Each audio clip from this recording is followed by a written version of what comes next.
बात करते हैं IMF प्रोग्राम पे जो निगोशिएशन चल रहे थे पाकिस्तान के, तो वो बहुत ज़्यादा कामयाब हो गए और एग्जीक्यूटिव बोर्ड है IMF की, वहाँ से अप्रूवल बाकी है। बाकी तो बहुत हद तक इन्होंने जो ऑलरेडी एग्रीमेंट, चूँकि वो जो निगोशिएशन PTI उसमें इंटर हो चुकी थी, तो वो कामयाब हुए बहुत हद तक। अच्छा, उसके असरात और आवाम को कितना भुगतना पड़ेगा मज़ीद, तो इस पर भी ज़रा बात करते हैं। देखिए, जो ही वो प्रोग्राम में इंटर हुए, उन्होंने क्लियरली बताया कि चूँकि ऑलरेडी उन्होंने टारगेट दिया था 420 अरब का। हमारा फेडरल बजट जो पेश हुआ था 9,500 बिलियन का, तो वो 9,900 बिलियन पे चला गया। इट मीन्स कि 4 बिलियन मज़ीद इन्होंने अवाम का खून चूसा है। तो आते हैं ज़रा इस पर। सबसे इम्पोर्टेंट बात जो है और सबसे ज़्यादा सिग्निफिकेंट बात जो है वो ये कि अगर मतलब बंदा अगर समझने की कोशिश करे, तो जो पाकिस्तान ने इंटरनेशनली जो IMF को एक पाकिस्तानी रुपए का Pakistani versus PKR versus US dollar जो वैल्यू उन्होंने कोट करवाई वहाँ पे, तो $1 को 212 रुपये पे कोट करवाया। तो इट मीन्स कि डॉलर कभी नीचे नहीं आने वाला इतनी जल्दी। तो इसके असरात भी यही है। ज़ाहिर है फिर महंगाई आसमान से बात करती रहेगी, क्योंकि मतलब अगर हम बेसिक नीड्स को हम लें जिनसे गरीब और ये अवाम मुंसलिक है, उस 1% एलीट क्लास की हम बात ही नहीं कर सकते जो टू नेशन थ्योरी के तहत वो एक अलग पाकिस्तान में रह रहे हैं और हम तो अलग पाकिस्तान में रह रहे हैं। चूँकि तो मैं जो 99% लोग हैं उनकी मैं बात करूँगा ज़रा। आटा जो वो है फ्लोर, आटे की पर केजी कीमत जो थी वो तकरीबन मई में मेरे ख्याल में 78 रुपये थी। अब आके 88 उन्होंने 88 रुपये तकरीबन 89 तक कर दी है। 4,000 रुपये एक मन मिल रहे हैं गंदम का। तो अब गरीब किस हद तक अफोर्ड कर सकता है, हर बंदे को खुद ही पता है अपनी कैपेबिलिटी के मुताबिक। अच्छा, उसके बाद जो इससे भी ज़्यादा हिट मिला है, सबसे ज़्यादा, चूँकि हम ज़्यादा इस चीज़ पर डिपेंडेंट ही ज़्यादा है, जो फ्यूल की हम बात करें, तो जो पेट्रोलियम लेवी है, इन्होंने IMF के साथ, पाकिस्तानी गवर्नमेंट ने IMF के साथ 50 रुपये इंक्रीज एग्री करा, जो कि जुलाई में 10 रुपये इंक्रीज़ होगा पर लीटर, और फिर उसके बाद हर मंथ में, हर सब्सिक्वेंट मंथ में 5-5 रुपये इंक्रीज़ होगा। तो अवाम यानी कि 320 तक, लगभग ये चांसेस है कि 320 तक वो जाए पर लीटर पेट्रोल। वो कह रहे हैं कि जिस बंदे की 40,000 से इनकम कम हो, हम उसको सब्सिडी देंगे 2,000 की। ये 2,000 की लॉलीपॉप, ये इससे काम नहीं चलेगा। सही है, अगर आप लोगों ने वाकई रिफॉर्म्स लानी, ये कभी कभार देखिए पाकिस्तानी पोजीशन, जो फाइनेंशियल पोजीशन है, वो इस हद तक एडवर्स है। जब हमारे यहाँ जो LC लेटर ऑफ क्रेडिट जी, मतलब ये इसका कॉन्सेप्ट ये कि एक बंदा जाके, मतलब लेट्स सपोज मैं बाहर से चीज़ें, मेरी यहाँ पे कोई कंसर्न है, मैं बाहर से चीज़ें इंपोर्ट करने जा रहा हूँ, रियासत में लाना चाह रहा हूँ, तो मुझे कोई बैंक की एश्योरेंस उन्हें देनी होगी। तो बाहर लोग, मतलब पाकिस्तानी फाइनेंशियल पोजीशन इस हद तक एडवर्स है, बाहर लोग ये LC को एक्सेप्ट करते हुए बहुत ज़्यादा हेजिटेट होते हैं। पोजीशन गवर्नमेंट है पिछड़ी जो यहाँ पे इन्होंने बना रखी है, मतलब 12 जमातें एक साथ मिल के पता नहीं ये कर क्या रहे हैं। उनके साथ 4 दहाइयों से इनकी गवर्नमेंट है। इसी तरह कभी एक जनरल के साथ, कभी किसी के साथ, कभी 2-3 मिला के, मतलब ये जो एग्जिस्टिंग पार्टीज है में जो 3-4 पार्टीज हैं, ये इन्होंने 40 साल, JUI की मैं बात कर रहा हूँ, PPP नून की, और हम किस तरह इम्प्रूव करेंगे। और नेक्स्ट बात ये कि वो भाई उसको बिल्कुल अब, मतलब चूंकि खुद अंदर भी बहुत बड़ी स्ट्रेटिफिकेशन है, अब इसे हटाएंगे और इसाक डार साहब को लाएंगे। इसाक डार फिर वो कह रहे हैं कि भाई पाकिस्तानी जो चूँकि मैं वो कह रहे हैं कि भाई मैं भी चार्टर्ड अकाउंटेंट हूँ। वो ऑलरेडी उसके साथ बहुत ज़्यादा इख्लाफात भी हैं, चूँकि पिछले, मतलब जो एस्टेब्लिशमेंट कोर ग्रुप है उनके साथ बहुत ज़्यादा कंट्रोवर्सी इस चीज़ पे भी थी कि वो बार बार, मतलब उसे कन्विंस करने की कोशिश करते थे कि भाई अगर आप लोगों ने रियासत चलाना है, सही है, दिफा की भी एक अलग बात है, लेकिन आप लोग मुझे बार बार इस चीज़ पे मजबूर ना करें उनकी गवर्नमेंट में। तो इसी तरह फिर इमरान खान की गवर्नमेंट में, और वैसे भी उन्हें काफ़ी जलील करा। लेकिन अब जब आ रहे हैं, वो कह रहे हैं कि भाई पाकिस्तानी रुपये की जो कीमत है वो कोट होनी चाहिए $1 = 180 up to 150 रुपीज़।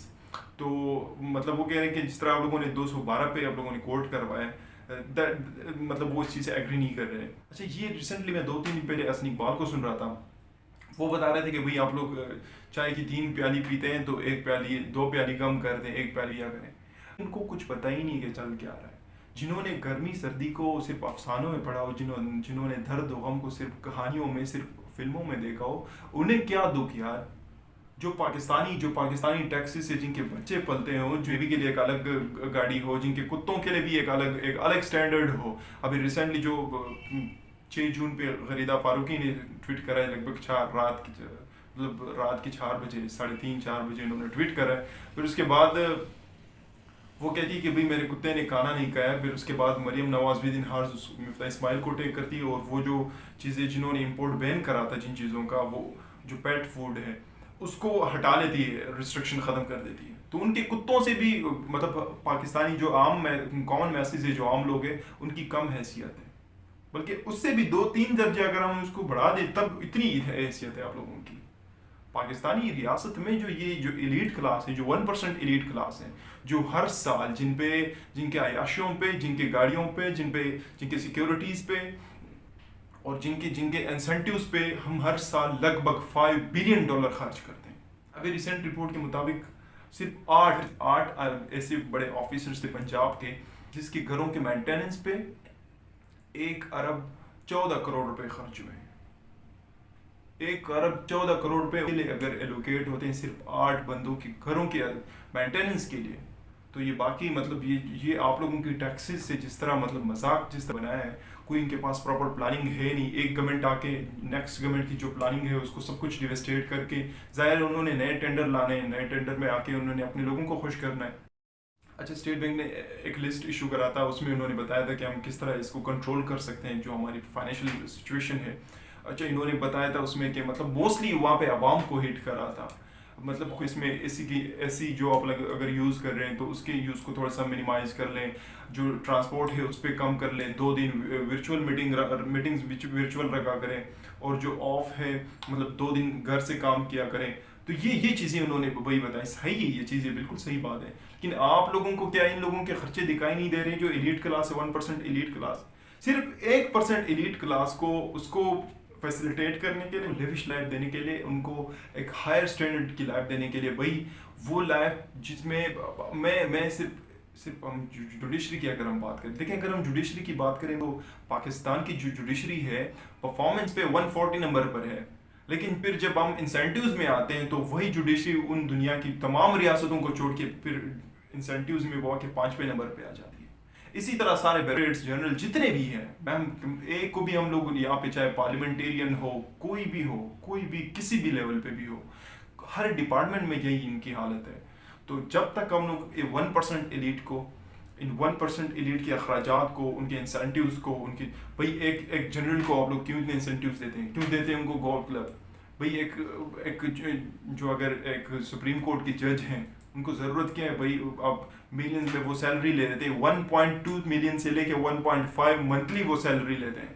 1.5 मिलियन तक वो मंथली सैलरी अगर लेके, क्या वो ये अफोर्ड नहीं कर सकते आप लोग? फिर उसके बावजूद भी 500 लीटर उनको पेट्रोल देते हैं। इसी तरह वेरियस इंसेंट एकोमोडेशन उनके लिए, वेरियस वर्कर्स होते हैं उनके काफ़ी, फिर इसी तरह मतलब उनकी हेल्थ, एजुकेशन, वेरियस चीज़ें आप लोग वेरियस इंसेंटिव्स दे के, क्या मतलब ये सैलरी काफ़ी नहीं है इनके लिए?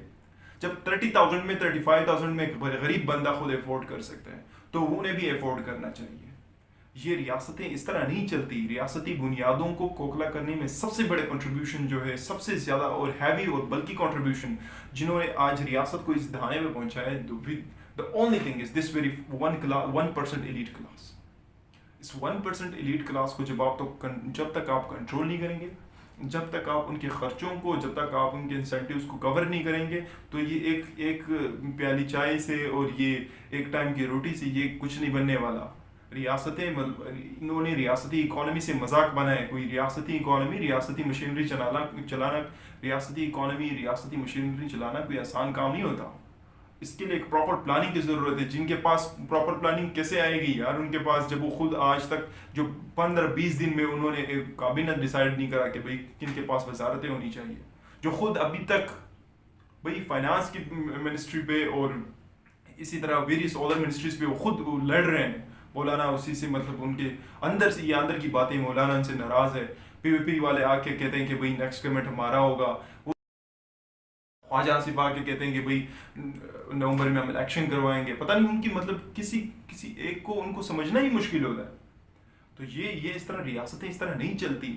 अगर वाकई इस रियासत की स्टेबिलिटी चाहते हैं, इस रियासत की एग्जिस्टेंस चाहते हैं, इस रियासत को औरों के सफ़ों में लाना चाहते हैं, एक तरक्की के एवेन्यू पे अगर आप लोग लाना चाह रहे हैं, तो द ओनली सोल्यूशन कि 1% एलीट क्लास के इंसेंटिव्स, 1% एलीट क्लास के जो आप लोग एजुकेशन, हेल्थ, इंफ्रास्ट्रक्चर, एजुकेशन और इसके मेंटेनेंस पे और उनकी गाड़ियों पे उनको जो 500-600 लीटर पर मंथ मिल रहा है, ये चीज़ें जब तक आप लोग, ये गॉल्फ क्लब उनको मिल रहे हैं, ये चीज़ें जब तक आप लोग कवर नहीं करेंगे, ये शाही प्रोटोकॉल, शाना जो लाइफ स्टैंडर्ड इन्होंने बनाए पाकिस्तानी टैक्सों से, इन लोगों के खून चूस के इन्होंने जो स्टैंडर्ड लाइफ इन्होंने वो गुजार रहे हैं इस रियासत में, तो इन चीज़ों को जब तक आप लोग कवर नहीं करेंगे, जब तक आप इन चीज़ों को मुकम्मल तौर पर कंट्रोल नहीं करेंगे, जब तक इन चीज़ों पे मुकम्मल तौर पर दोबारा नज़रसानी नहीं की जाएगी, ये रियासत चलना इंतहाई मुश्किल काम है। Thank you.